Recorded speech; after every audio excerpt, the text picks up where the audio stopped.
જેટલું આ નીચે આવતું હોય એટલું બધું આપણે કાપી લેવાનું.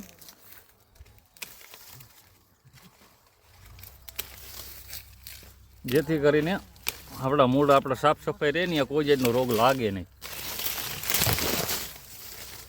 જે નીચે નમતી ડાળખી હોય એને લઈ લેવાની.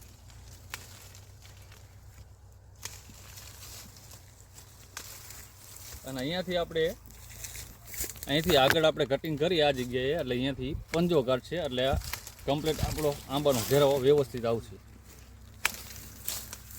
અને આવી જે લાંબા થઈ ગયા હોય એને અવશ્ય કાપી લેવા. આપણે આવી રીતેનું કટિંગ કરે છે, જોઈ શકો છો તમે. તે પછી આની અંદર આ વધારે બ્રાન્ચ હોય તો એમાંથી કાઢી લેવી આપણે, જેથી કરીને છોડને બહુ લોડ ન રહે અને ડાળખી ભાંગુના પ્રશ્ન ઓછા રહે અને માલ ઓછો થાય તો સાઈઝમાં બને.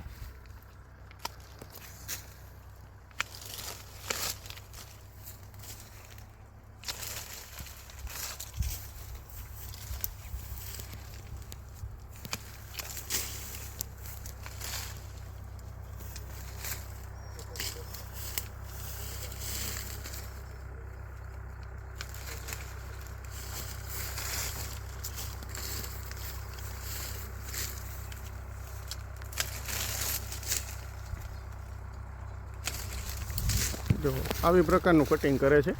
આ એક ડાળ છે તો એમાંથી 2 રાખી, આમાં છે તો એમાંથી 2 રાખી.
આપણો તમારો સાથે સાથે પરિચય પણ આપી દો ખેડૂતોને થોડો ઘણો.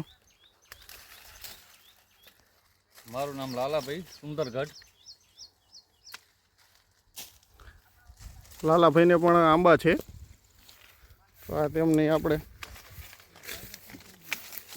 કટિંગ જોઈ શકો છો.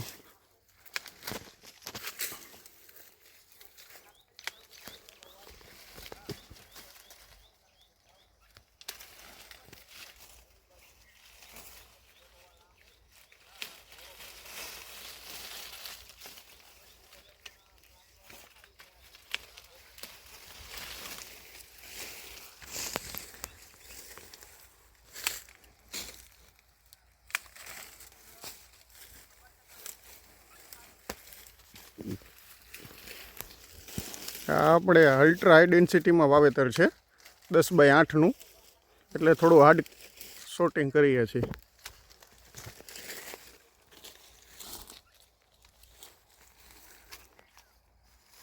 આપણે જોઈ શકો છો કેવી રીતે કટિંગ છે. આ છે તો આમાં 2 ડાળું રહેવા દીધી છે. પછી અહીંયાથી એક નીકળે છે તો આમાંથી પણ આવી રીતે છે.